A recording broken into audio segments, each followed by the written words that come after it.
Man, my thoughts are all over the place after episode 8 of Remake Our Life. This is my thoughts on the episode, so let's jump right into it. So yeah, hopefully I can actually make something coherent with all these thoughts. But man, yeah, it was an absolutely crazy episode. So essentially opening things up, we're finding out that there's a month out from when they actually have to have this project ready so they can get it printed and ready for the convention.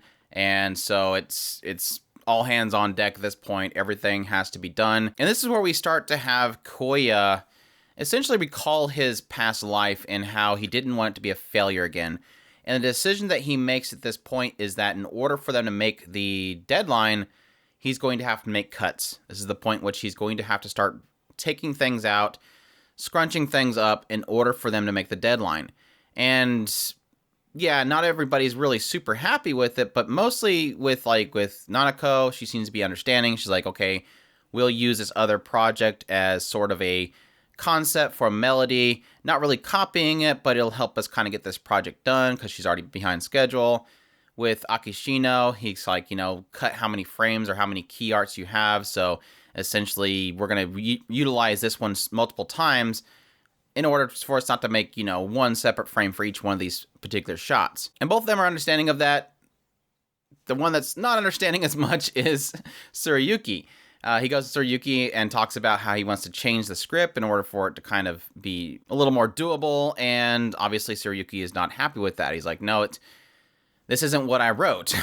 You might as well make it your project because you're basically writing it. And Koya's response was kind of dumb. It's like, no, don't worry. This happens all the time in the industry. Directors are always pretty much making the story how they want it in order for it to fit their timeline. So it's perfectly this is natural. This is perfectly normal. And yeah, for some reason that's Tsuruyuki's like, okay, yeah, sure. If that's how it normally is, I guess, yeah, we'll go with it. But it does kind of pose the question on the idea of, okay, well, if you're going to rewrite everything in order for it to fit this schedule, you're the writer. It sort of makes sense. It is one of those things where it's a conundrum of, again, meeting schedules versus the full desire of the writer to fit something. And we've dealt with this several times. We talked about this several times, especially when it comes to anime, because that's what we cover. There's a lot of cases where the writers don't really get to do what they want, or the production butchers it. One of our key examples we always bring up is the creator of romantic comedy Snafu, Watari Wataru.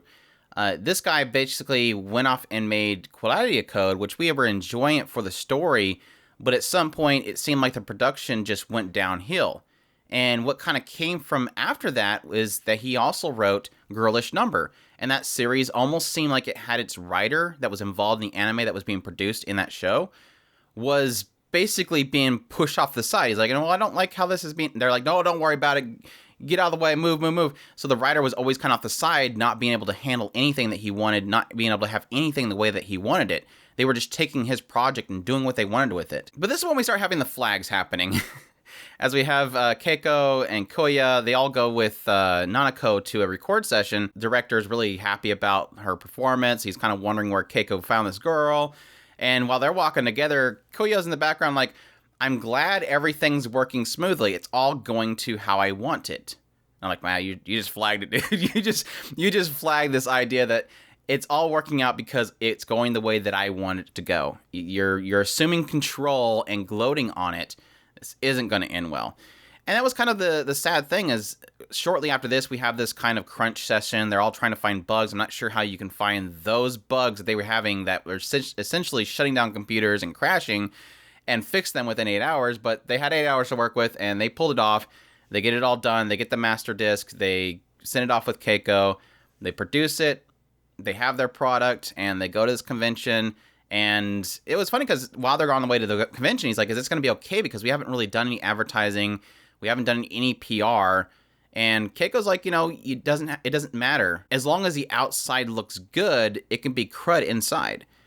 Essentially what she's pointing out is that since you have a beautiful art on the box, and since it's got all this great promotional material of this great artwork, note Akishino, you're going to be able to sell well.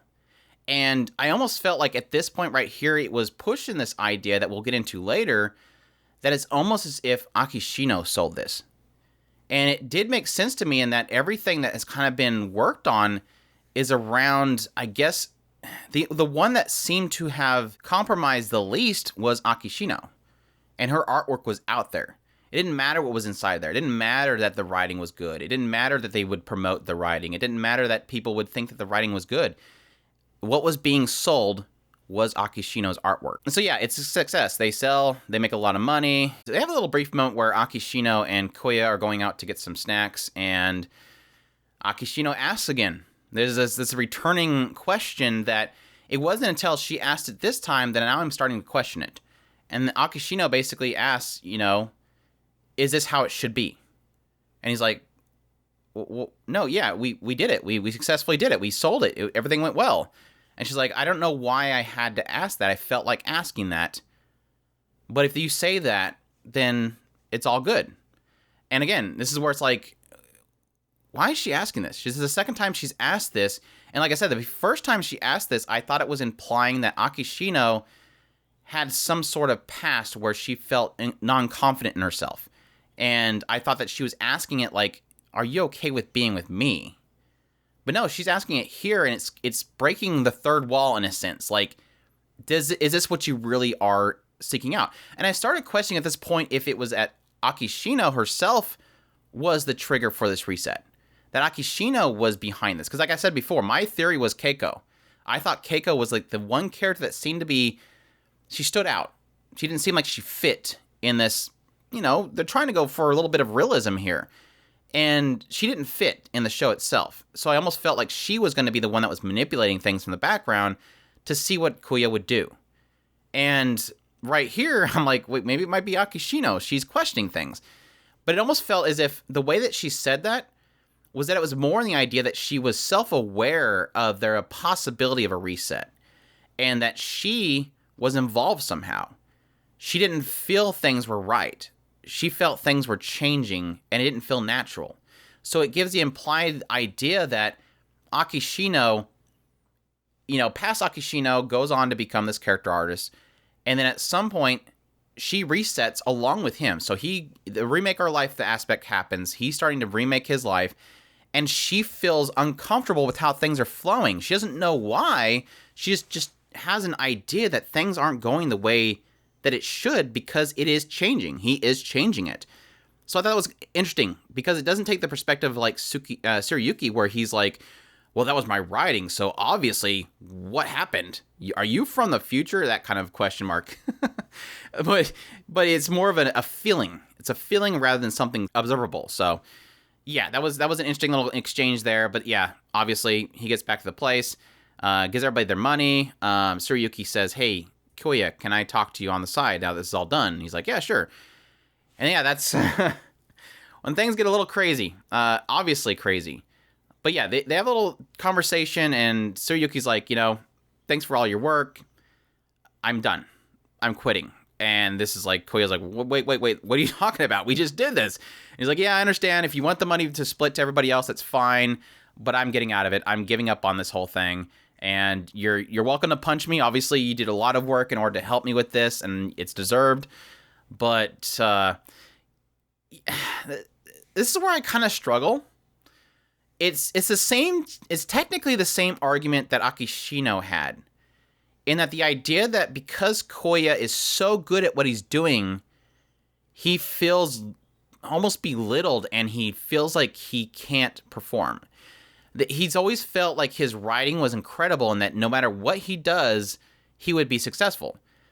And he felt like coming to this schooling that everybody was starting from ground zero. Like everybody was a clean slate, but he didn't see that in Koya. He's seen Koya as being almost ahead of his time. And that Koya, even though every time he smiled, there was strength behind it. He thought that he was smiling because he just wanted to cheer people up. He was smiling because he has strength. He had strength and he had determination to pull things off. And that he feels that the reason why they were successful was Koya. They even mentioned that when they were talking and celebrating, they're like, thanks, Koya, we couldn't have done it without you. And he's like, no, everybody, it's because you all work together that they pulled this off. And he felt almost belittled by that. Like, no, Koya, you're the reason why it pulled it off. And I almost felt like a better way it feels like it's implying the idea that Tsuruyuki felt as if his writing wasn't the reason why it was successful, and that his writing wasn't there. And I think if that was the case, it should have been worded more in the idea of, my writing wasn't in that game. The game sold because Akishino's artwork. The game sold because you made the writing work. It wasn't because of me. It's got my name on it, and it's not me. But it didn't really imply it that way. So I'm kind of, it's a kind of confusing scenario, but it seems like all they're implying is that Tsuruyuki doesn't want to continue because he feels defeated. Like, he doesn't feel like, he feels like Kuya was so much better than him. And so I don't understand this argument. I honestly think this is kind of poorly written, if I want to be honest. I don't know. Maybe I need to rewatch it again, but it just feels like Tsuruyuki's argument here is just, you're so great, I can't do it. The I'm overshadowed thing, and thus I can't do this anymore. I'm going to give up on all my dreams because you did a fantastic job as director. That doesn't make any sense to me, but that's what they're going with. But again, this is what this is implying, is the aspect of that Koya being in this reset is causing others to feel like they're less capable. That he is so good at what he's doing, it's proving to him that he doesn't have what it takes. And that's really, I guess, what I should take from it. And that is what they end up kind of pointing out. And now, at the same time, the moment that he goes to walk away, he says, I already had a pen name in mind. I was going to incorporate my family's name and my family name as my place of birth, even though he's had bad experiences with it. But he ultimately decided on taking the way that Koya's name is pronounced and incorporating it into his pen name, thus being, big shock to nobody, Kawagoe Kyoichi. Now, again, this is the scenario writer from the Platinum Generation. And so it basically implies here, this is the death of the scenario writer that was part of the Platinum Generation. And he walks away. Now, again, this goes back to my theory. I know we have a lot more to get into, but this right here, this statement that he wanted to incorporate the way that Kyoya's name was in there and the way that was written out can mean Koya is number one. So, if there is a Kawagoe Koichi in the future where he wasn't part of Platinum Generation, why would he have that name? Again, this goes back to my infinite loop theory and the idea that they're in the future where Koya is, just got laid off from a job, tried to work alongside Eiko and this other corporation, and they failed. There was a Koya. Because why would Kawagoe Koichi exist? Why would Koya is number one exist in a scenario writer's name if there wasn't a Koya involved with the future Platinum Generation? So again, this goes back to my theory. I think this is solidifying that theory that this is an infinite loop aspect and there is another Koya in that world that was successful in making Platinum Generation. But again, now that we are back here and he is essentially putting himself before a lot of people to get the job done and pushing people and obviously changing things for what he deems as being the better, he is causing people to drop out. He almost lost Akishino at some point. Again, Nanako was having to be pushed. And he acknowledges at this point, he's like, he does acknowledge the idea of that he coming back here, he wanted to seek his dreams, which was to be a part of the creation process of the Platinum Generation.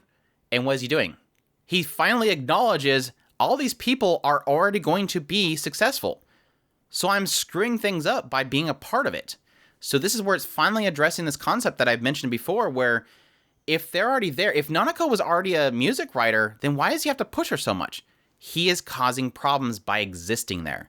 He is causing them to flake. He's causing them to divert their attention. The concept of Nanako liking Koya could be a problem there. So what kind of comes at the end of this, and this is where I'm finally, it might be,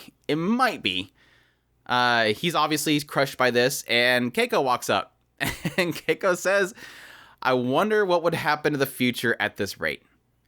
He's like, he's leaving. I can't do that. I've broken his dreams. I've messed up everything. And she says, I wonder what the future would be like at this point. Again, this doesn't necessarily, it doesn't confirm that Keiko is this mastermind behind everything, the one that's causing the reset and causing the remake of life. But it does, it could. but her eyes are technically glazed over. This could be a thing. Two scenarios here, or three scenarios technically. The first is that, yeah, Keiko is controlling everything, and that the person that's causing the reset, at the very least, is inserting themselves into Keiko and controlling her to see what's going on or observe. The second is that, similar to Akishino, Keiko was just out there, and then suddenly she feels the changes of things and confronts Koya and is going, essentially similar to Akishino. Is this how it should be? She's feeling the shift, and thus she's commenting on that in almost a state of things are changing too much. I forgot the third one, but yeah, and that's when the point when it seems like she or whatever's controlling this whole scenario sends Koya into the future to 2018, where, yes, a small blue-haired girl jumps onto his bed and says, "Daddy." So this is a future where Koya is apparently with Akishino and they have a kid. So big shocker there, which really does beg the question of where they're going to go from this point. We're going back to the future. And again, we kind of talked about this early in our impressions of the series, was this thought that, I wonder if eventually they'll have him push back to the future, see how the changes are, wonder if they're good changes or not, and then go back again. And it's already really, and I was really wondering when Eiko walked up and she started saying, I wonder what the future would be like. I really was at that point going, oh, okay, now I'm kind of curious if they're going to jump back to just before they started this whole project, and then he's going to have to change how he handles it. And that's going to be the turning point. How he handles the creation of this game is going to affect their future. Him not being involved, him giving more emphasis to Tsurayuki, him allowing them all to do what they want to do and maybe just delay the game. All those questions are coming into play as how they're going to handle this going forward. Because obviously, I don't think they're going to stick with episode 9 and through the rest of the series, 12 episodes. I don't think it's just going to be, okay, now he's in the future again, he's with Akishino, and they're happy. I think what it's probably going to be is he goes in the future, now he's with Akishino, they have a kid, but he knows that Tsurayuki is no longer a writer, and this hurts him. And so at some point he decides, and I'm guessing probably also Nanako is probably not going to be a musician. What's going to happen is that he's going to realize that this isn't the future. This is a future that's great. He's with Akishino. He's got a kid. Hopefully, and again, I'm going to assume that she probably is not doing art anymore. And he's going to realize that he ruined Platinum Generation, and he's going to have to go back to fix it. And that's when it's going to have that moment where he finally he breaks, and somebody comes up to him and says, "You want to do it again?" And he's going to go, "Yes, I want to do it again." And he's going to jump back again. And I think it's going to be just before they start that project, and he's going to handle it differently in order to allow the Platinum Generation to succeed. Maybe even push the idea that they be named the Platinum Generation and that they don't sell under Keiko's name. That's another good theory there, is that he tries to make all the focus on, this is Platinum Generation, this is his writing, this is her artwork, this is her music, and that be the focus, and that's what's going to be the driving force to actually having it still exist. My other theory is that in the future time, he'll actually be known as Kawagoe Koichi, and that he will have assumed his name in order to continue his legacy. And again, not necessarily like that idea. So yeah, a lot of crazy stuff. Really crazy episode. Really curious where it's going to go from here. Like I said, my theory is more pushed on the idea that he's going to realize he destroyed the Platinum Generation. None of them are doing what they originally were doing, and he's going to have to choose between this life with Akishino or just resetting it all. I am curious what he'll end up being in the future timeline. Like I said, I don't think Akishino is going to be an artist. I think it's probably going to be focused on the idea that she gave up on that in order to be with him. And the question mark's going to become is, what is he doing? What is his role? Is he still a game director and there's no Platinum Generation? And at the point, is he going to, obviously he will be, deciding to give it all up in order to, revitalize the Platinum Generation. And what that entails, like I said, is that entail him putting them first? Does that entail him not getting involved at all? I am curious of this kind of bittersweet end to this entire story, where at the end of the story, like at episode 12, he decides to never go to that school just because he doesn't want all their dreams to be destroyed. That would be a crazy ending. I don't think it will be, because it's got too much feels of, best girls and cute girls and obviously romance. and I think that would be too bittersweet, but I don't know, the writer could be crazy. We'll see.